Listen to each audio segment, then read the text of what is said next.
Welcome to Financial Planning Explained. I'm your host, Mike Menninger, certified financial planner, owner and founder of Menninger and Associates Financial Planning. Pleased today to be joined by Harris Gubin. I don't even know your company name.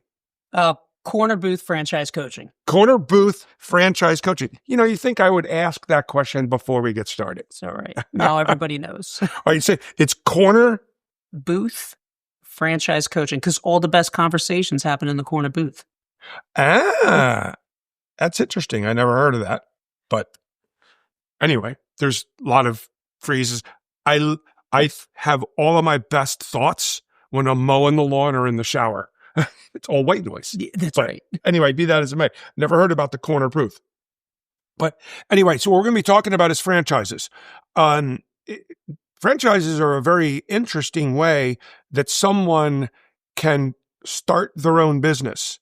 And that is what you do. So let's start off by saying, tell me, what is a franchise?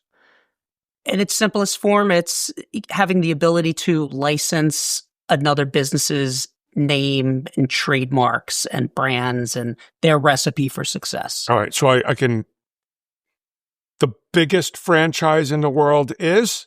McDonald's. McDonald's. That's what I thought. Right. By far. And that's what everybody thinks about. Right. And I will go to cocktail parties or hang out with friends and they're like, oh, you're a franchise coach like McDonald's. And the answer is no, because there's so much more out there than just fast food, but we're all conditioned to it because we all grew up on McDonald's, right? Or we think about Subway or Jersey Mike's, but there's actually 6 major categories and we could talk about that in a minute. But there's a lot out there to explore. There's 4,000 different franchise concepts according to the international 4,000. Yeah, it's a lot. Wow. So when someone is and there's 2 different, I guess, roles, if you will. You've got the franchisor, I guess. That's the person who established McDonald's. But let's pick something that's, the person who established McDonald's. Yep. And then you've got the franchisee who's the owner of a particular restaurant, correct? Correct. Okay. The local business owner. So my operations manager father owns a handful of McDonald's. Okay, interestingly enough. I've got a client with whom we just met with yesterday who owns a franchise with blinds. Nice. And I was actually involved in a franchise only from the perspective of I was using it. We talked about this beforehand. And we'll also talk about the fact that I was this close and haven't ruled out buying a franchise. Right. So the franchisor, I got to imagine, like if I come up with a terrific idea and do it, now I want to franchise it. How does one do that? So there are specific organizations out there that will take your idea and help turn that business concept into a franchise. Really? Right? So my advice to folks that are thinking about that, you really want to find a really good reputable franchise attorney first. Franchise attorney first to talk to you about what it would look like to take that business and turn it into a franchise.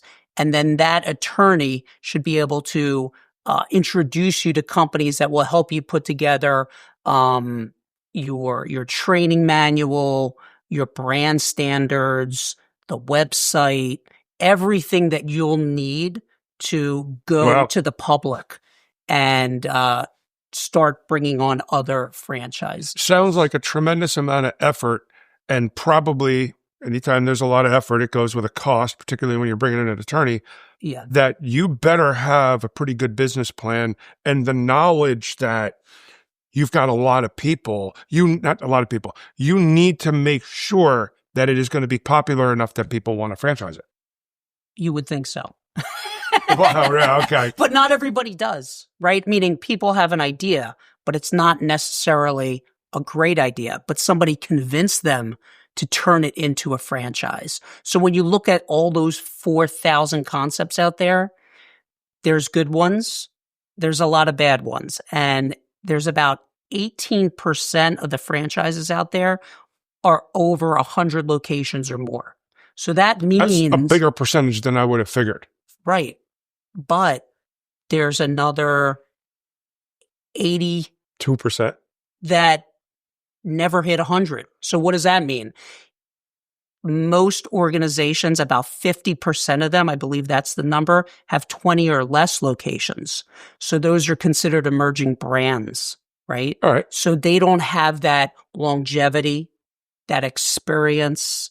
They're still learning how to grow as an organization. So it really depends upon what you're looking for when you start to explore franchising. But a lot of my clients are looking for things that are more tried and true versus brand new. Right. So the difference, obviously, is you represent clients who are looking to buy a franchise, not somebody who's trying to create a franchise. And I just, I think about franchises. Red Lobster, is that a franchise? Or is that company owned, so to speak? I don't know. That's a good question. Well, I do find in the restaurant area that you see one restaurant and then it opens up another one. I guess that's not the same as a franchise. Like a Jersey Mike's, right? Fast casual dining. So that's a great example of a franchise. And how many are there? Jersey Mike's is thousands at this point. Oh, yeah. All right. They were just taken over by private equity, and it's a great success story. Yep. Well, you got a lot of commercials on it. The fact of the matter is that you wouldn't see all the commercials if they didn't have a large footprint, a large branding. Right. So the thing that I do know about franchises is that if I buy a franchise, and we'll talk about more of that as we go on, but if I buy a franchise, there's an upfront cost to doing it. Yep. And I'm always giving away a certain percentage of the gross sales, which are royalties, right? Correct. Yeah. And, just watching Shark Tank, they always say royalties are bad because they always, like the one guy, Mr. Wonderful. Mr. Wonderful. Right. He's always the one who wants to do royalties. Yeah. And then you talk of the other guys like, royalties are horrible. Yeah.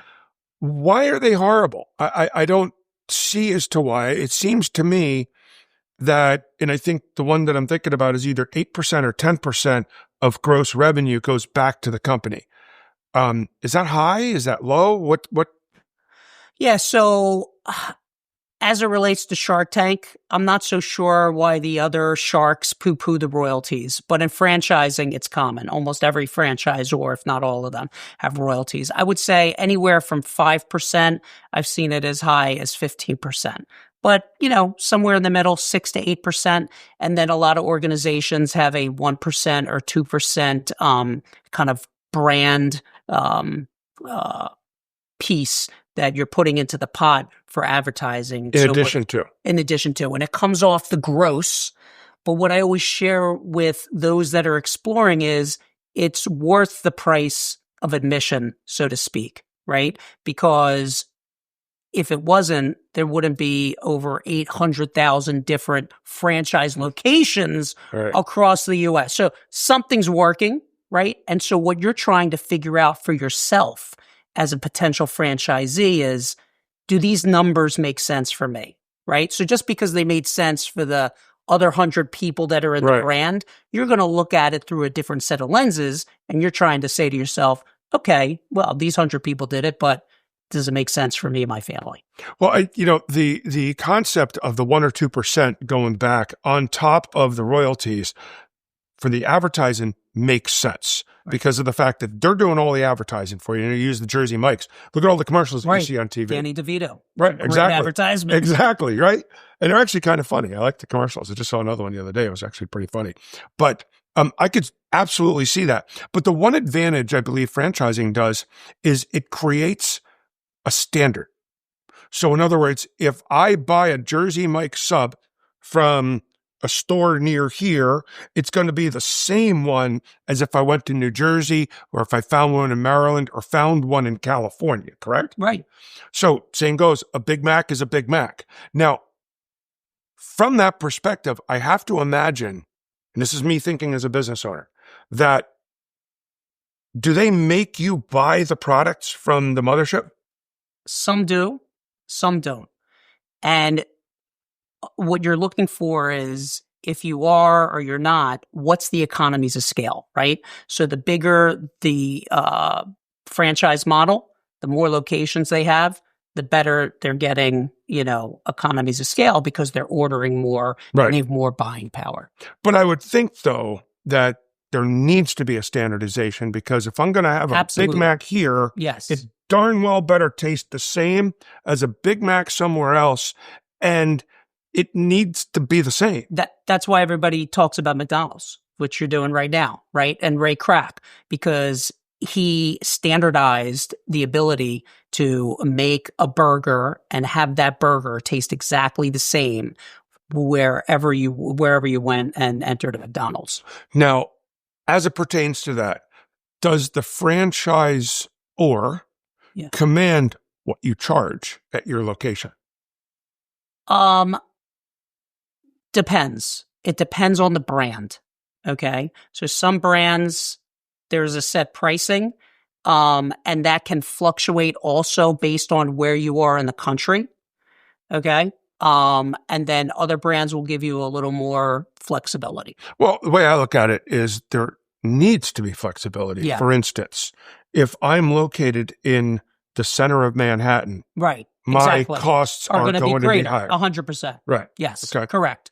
And so I also look at it in a different perspective, is going back to the franchisor, is they just created more business units for themselves to increase their profits, because if McDonald's says, no, you always got to buy the hamburgers from us, then they're skimming and making a little bit of profit on that as well.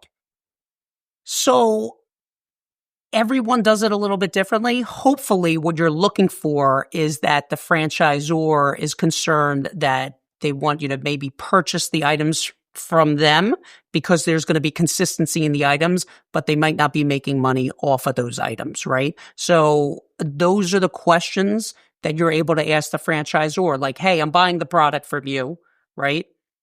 What's the economies of scale? Are you making money off of this product? So forth and so on. I mean, it's okay if they're making a little bit of money off the product, because the fact of the matter is that, if I was buying, 1,000 hamburgers a day, okay, that's not a lot from an economy of scale. But if McDonald's is buying 10 million hamburgers a day, then obviously they're getting a better price. Correct. Even if they mark it up to me, it's still probably cheaper. Exactly. Yeah. Right. Okay. So I think that's a great point. So those are the big obvious franchises. There's a lot of other little ones. Yeah. And we talked about this when I'll bring it up. OrangeTheory is one that I recall because it's local. And just because I never take my stinking business hat off, ever. I'm always wearing it. Right. So I used to go to OrangeTheory, right? Couple, 2-3 times a week. And the one time I stopped and there's the owner inside, and I popped in and looked at him and said, hey, do you mind if I ask you a few questions? Because I had a client who's looking to do something like that. Right. But he was out in California. And I said, all right, well, so tell me about it. Yep. What is the entry? And he said, well, it's about $500,000. Like, ooh, okay. And I said, why? He says, because you got to buy all of the equipment. Yeah. You got to get the space. Yeah. And then you got to find the people. Yep. Okay. And I was like, okay. I said, so what's your biggest risk? And he said, if someone develops purple theory, right. Meaning that, and basically saying if someone comes up with an idea that is similar and for whatever reason gains greater popularity, it could effectively put him out of business.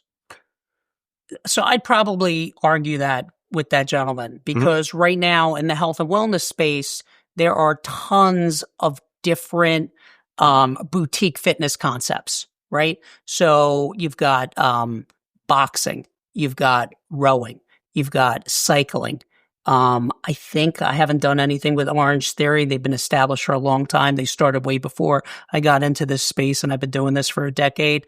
I think they do HIIT, right? High intensity workouts. Yes. There's plenty of other organizations that do high intensity. There's BAR, right? Which is very women focused. There's Pilates. There's yoga. So it's a very busy space, but I would say it's not saturated because the consumer finds their niche, right? They find a concept that they like. They like the community that franchisee has built in their area. They like the trainers and they just gravitate towards it. By the way, that doesn't even take into consideration all the big box gyms, right? You've got LA Fitness and you've got Crunch and you've got Lifetime. Planet Fitness. Right. I mean, you have all these business models and they're all making money, right? The question is, are they making as much as you want to make for yourself? But they're all in business. I take a look at a Planet Fitness. By the way, do you know why I love Planet Fitness? Yeah. Because it only costs me $10 a month to not go. LA Fitness will cost me $40 a month to not go. That's the recipe for success, right? Most people pay right after January. They go to the gym for whatever that statistic is in terms of how many months. Then they drop off, but it's on their credit card and it's set it and forget it. And they're making money without people. Yeah. The barrier to entry looks really high with a Planet Fitness because there's got to be millions of dollars of equipment that goes in there. It darn well better. There's got a high risk. And the space. Tell you what, we'll pick up this. We'll be back with you in just a few moments. Do you keep up regularly with your investments? Where exactly are your hard-earned dollars going? Are you financially prepared for an emergency? I'm Mike Menninger, founder of Menninger & Associates Financial Planning. We believe that education and knowledge are powerful, and we want our clients to understand why we are making the recommendations that we make. It's your money, and you deserve to know where it's going, because it's not how much you make, it's how much you keep. So call us today to discuss your financial concerns.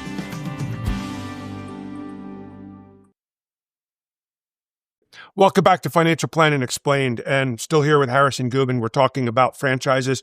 Where we left off is we were kind of talking about OrangeTheory and, the entries and stuff like that. And what we found ourselves talking about was how saturated the market is in the fitness side. But as saturated as the market is, it's not oversaturated that someone's not going to fail, and that it's very niche oriented. To me, OrangeTheory was terrific. It was locked in. It was 1 hour. It got me to do things that I did. It was 1 hour. It was terrific.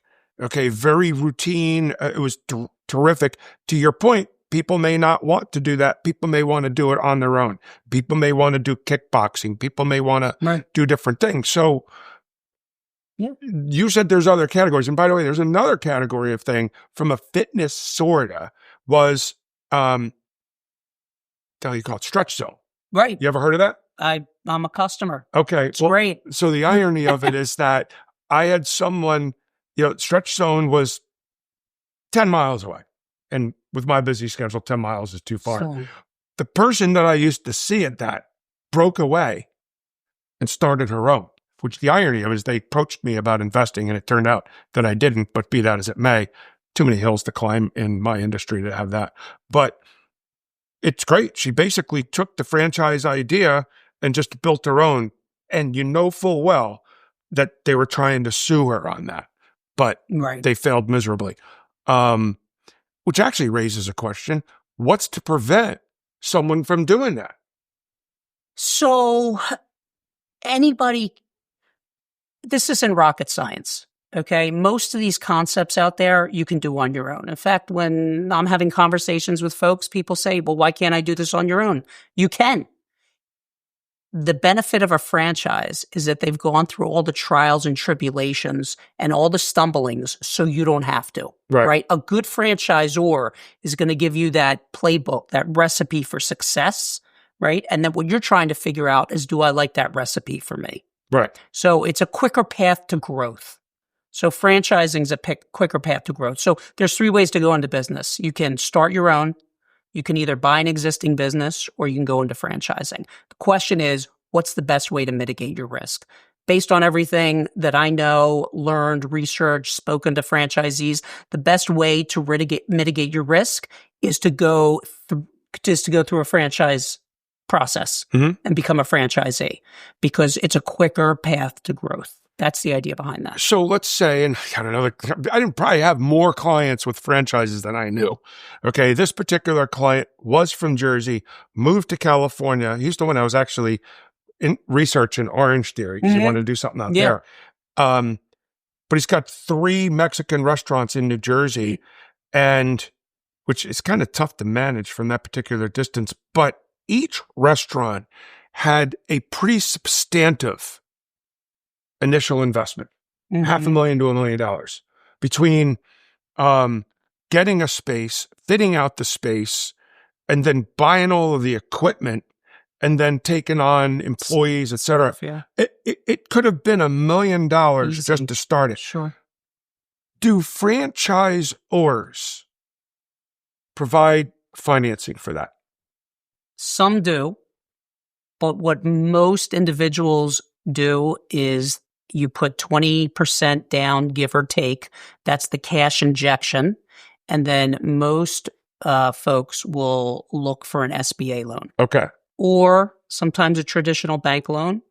Or there's a thing you can do called a rollover for business startups, where you can actually take your 401k money. I've heard that. And do that without penalty. Right. Because you're basically taking that stock, if you will, and putting it into your business and having your own. Does that end up being a distribution for the sake of taxes? For instance, if I were to take $200,000 from my IRA to seed that 20% of $1 million, is that considered to be a distribution from my IRA that I am paying taxes on?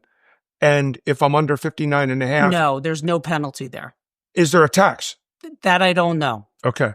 You'd have to speak to one of those specific groups. To Understood. Because I know, there are specialties for utilizing IRA assets for real estate. Right. Okay. And you have to have a special custodian that does all of that stuff. Right. And I'm aware of that. And I'm wondering, I'll bet you that it works the same way, that there's a special custodian for that. Because otherwise, if I were to take $200,000 out of my IRA, Uncle Sam's knocking on my door in April. Right. So a good organization to speak to about that, there's a handful of them, is a company called Fran Fund. They're really well known in the industry, or another organization called Guidon, right? So you can go online and Google this and type in, Rob's program, who handles that. And you have an exploratory conversation with those organizations to figure out, hey, can we move that rollover for business startups? What's Rob's program? The rollover for business startups. Oh, yes. That's the acronym. Right, the acronym. Now you're down with the lingo. Right, there you go. Okay, Right. Not really, because of the fact that, it's funny, every industry seems to have their own lingo. Of course. And, you got the military has nothing but acronyms. We've got tons of acronyms and everything else like that. And I used to beat up a former business partner of mine who loved to be able to have a discussion with somebody and use acronyms throughout. And I don't know if he felt like it was making him feel more intelligent, but I know I sit here and I'd have to kind of clean up the mess and say, all right, well, what he actually meant was this. Oh, okay. Yeah.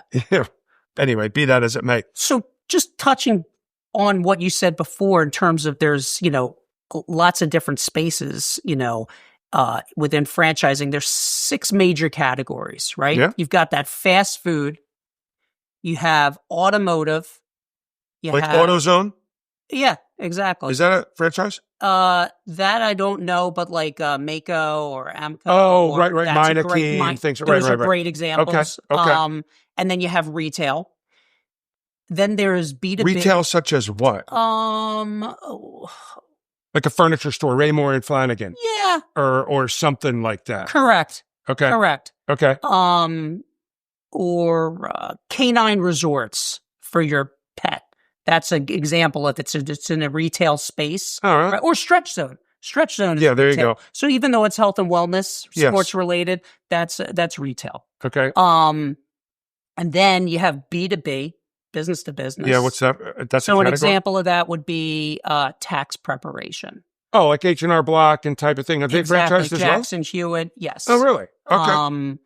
A-Tax, Liberty Tax, Yeah, these yeah, kind yeah. of things. Bookkeeping's another example of B2B. Really? Cost reduction services, All right. commercial cleaning, Okay. right? Then you have B2C, business to consumer, or Right. what I like to call homeowner. And so great example. Len the plumber. There you go.